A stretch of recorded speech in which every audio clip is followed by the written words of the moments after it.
Stephanie Anderson, and I'm making bread today. So I thought I would show you how I do it. I've been making bread for 7 or 8 years now. I specifically developed this bread recipe to use up food storage items because I needed help rotating my food storage, and I didn't even know what to do with half of the items in my food storage. So I tried to incorporate them into my bread. Hopefully it can help you out. I can only show you how I make my bread. I'm not an expert on all kinds of bread, and I don't know how you do things in your kitchen, so I'll just show you how I do it in mine, and if you would like some help from me, then reach out. Alright, bread.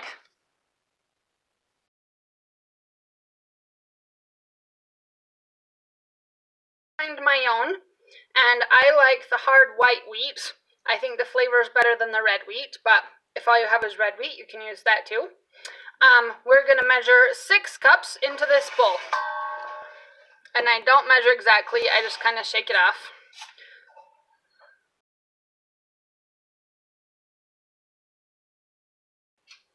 Six. Okay, then we have to add a cup of grains. And over time I've developed what I like. And it has some oatmeal, some 9-grain mix that I buy from the health food store, some flax seeds, some chia seeds, trying to pack as much nutrition in there as I can without my family knowing about it.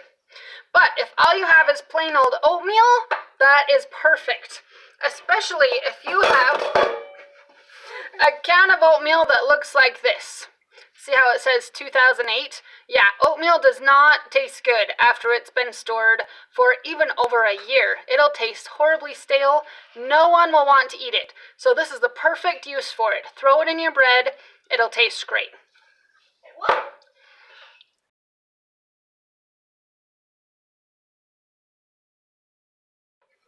And add a cup of powdered milk.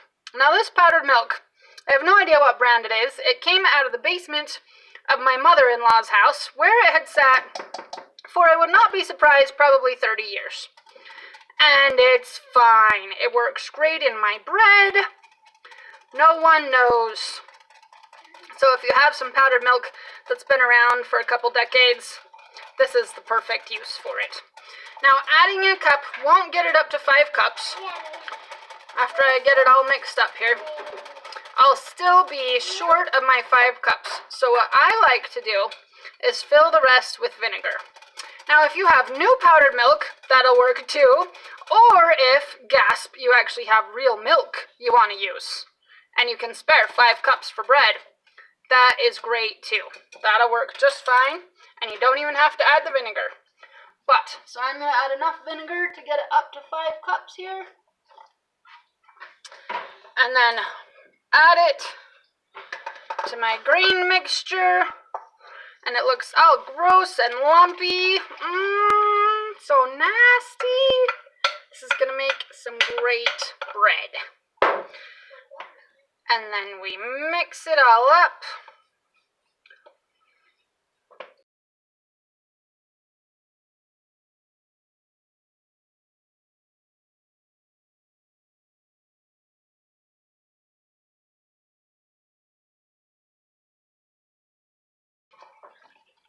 Okay, so this is about the consistency that it should be when you get, oh, just slopping it over the edges. When you get it all mixed up, it should look about like that. So I'm going to cover it with a damp cloth, put it in a warm place, and set a timer for 30 minutes.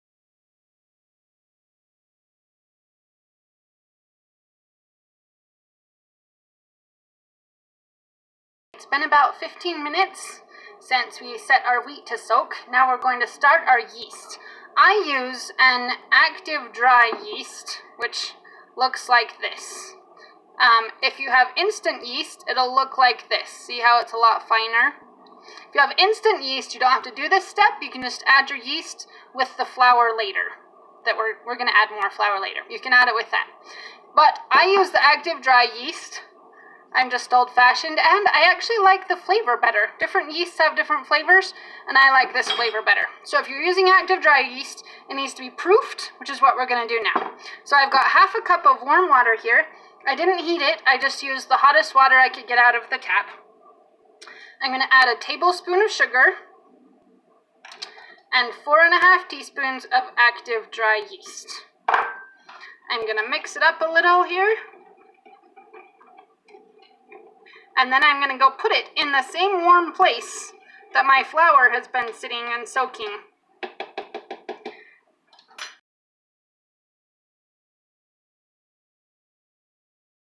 We'll start with some mashed potatoes.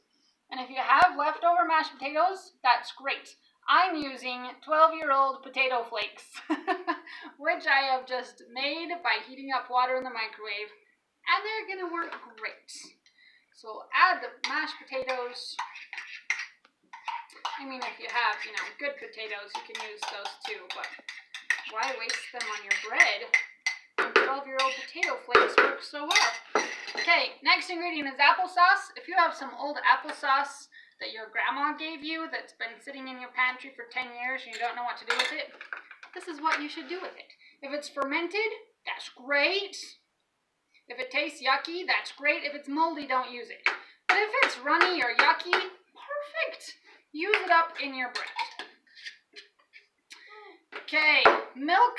This is 1 cup of milk, and I do use real milk for this. But if you don't have any milk, water will work, powdered milk, it's all good. I have heated this up in the microwave for 1 minute. Then we need 3 eggs, and I don't know how to get around just using real eggs. I have tried egg powder before, and it works all right. So if you have some of that food storage egg powder, you could use that. All right, 3 eggs, 1 cup of sugar, and salt. Now the recipe says 5 teaspoons of salt. I admit, I measure salt with a very heavy hand. It's probably something closer to 6 teaspoons, which is really 2 tablespoons. I like lots of salt in there. All right, we're gonna mix that all up. Now, if you've timed it right, your yeast should be ready. And see how it's grown from our 1/2 cup to about 2 cups now. So that is just right. And we'll pour it in there. And our wheat should be ready by now. So we will put it in also. And if you haven't timed it just right, that's okay. I would say 30 minutes is the minimum to soak your wheat, but life happens, and I think it could probably sit there for probably up to 2 hours without any problem at all.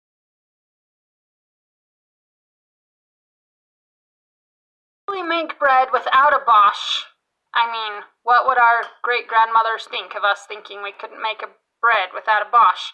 But this part, mixing your flour and grains of milk that have been soaking with the other stuff you put together, is going to be the hardest part if you're doing it by hand.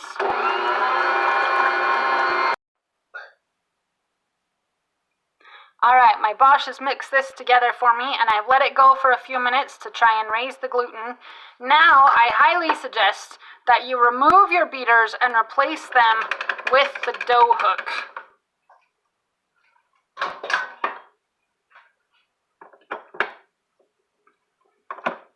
Because now we're going to add 7 more cups of flour.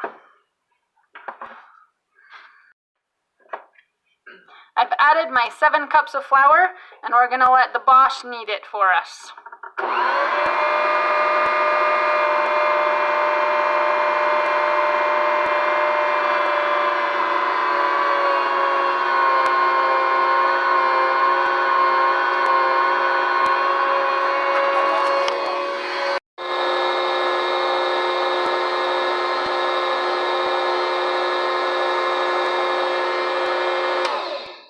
Okay, it's been going for a minute, but I can tell it's going to need more flour because it's still super sticky.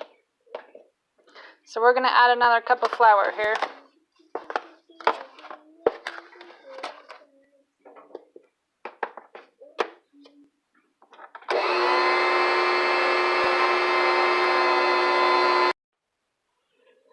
Okay, it's been going for another couple minutes and it's still not getting there. So I'm going to add just another 1/2 cup of flour. See if we can get it to where it needs to be.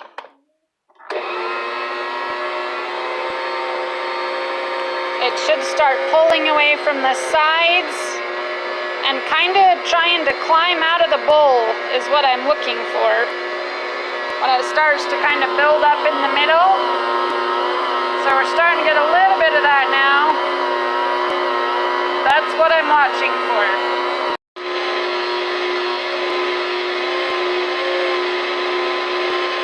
Okay. See how it's kind of starting to climb out of the bowl a little?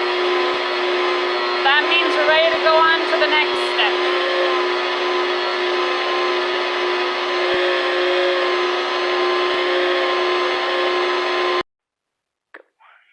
Okay, so I've gotten the bread dough out of the bowl and laid it out on the counter. You can see it's a shaggy mess. I skipped the part of getting it out of the bowl onto the counter because it is awkward and it is messy. There's no neat or clean way to do it. When you're doing it and it's awkward and messy, it's okay. Just get as much bread dough out of the bowl as you can and move on with your life. Now, the reason I set it out on the counter is because one of the essential ingredients is love. And you cannot add love with a machine. You've got to add love with your hands. So, you really only just need to turn it a couple times, bring the edges and push them into the middle until you've got a nice, smooth, neat ball. You're not going to have to do this for hours like your great-grandma did. As soon as it looks nice and smooth and neat and you've got a nice ball you can actually work with, then you're done. I'm going to stick this in this big bowl. I've got a little oil in the bottom there. I'm going to spread the oil around, put my dough in, turn it once so the top is oily, cover it with my damp cloth, and then put it somewhere warm. If it's a hot summer day, you can stick it outside, or you could put it in your car with all the windows rolled up. I'm actually just going to stick it in my oven that's warm. So, this is going to raise for 1 hour, so you have time to go take a nap. See you in an hour.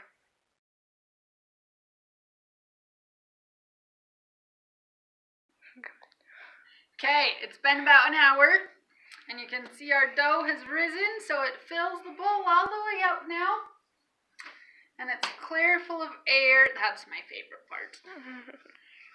So it gets to sink down, and we're going to turn it back out on the counter here with a little bit of white flour, just so it doesn't stick to your counter. Now you got to get some of those air bubbles out of there. But that shouldn't take very long. It should feel a little bit different now, a little bit softer than it did before. Alright, now we're going to cut it into 4 pieces so we can make 4 loaves. And if you have a kitchen scale, you could weigh your dough to make sure that each loaf was the same. I don't have a kitchen scale, so if anyone wants to give me one for Christmas, in the meantime, I just eyeball it. Do they look about the same? Yeah, those look about the same. Alright, we're going to roll them into a loaf. And how I like to do that is instead of pulling from all directions, remember how before we were going from all the directions, now I'm only going to go from 2 directions. So that it'll make me a snake. Remember how you made snakes with Play-Doh in preschool? This is your grown-up chance to make snakes. My snake's getting a little long here, so we're gonna... Alright. Getting close.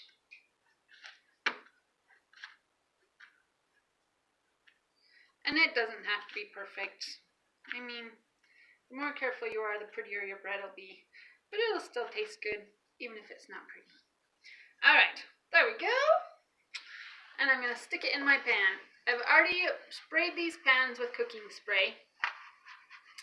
And these are some cool pans that my mom gave me, and I love them. Because you can tell, I love them. They look well used. They're a little longer and thinner, so this is a traditional bread pan.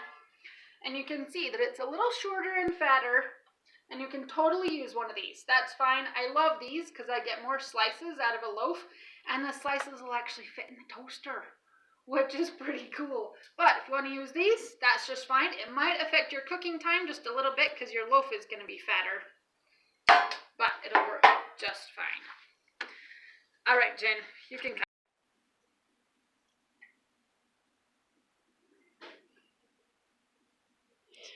Okay, got them all made into loaves. They should look something like that.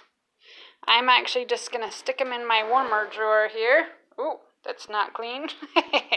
With my wet towel over it. They are going to rise for 45 minutes and then we'll put them in the oven.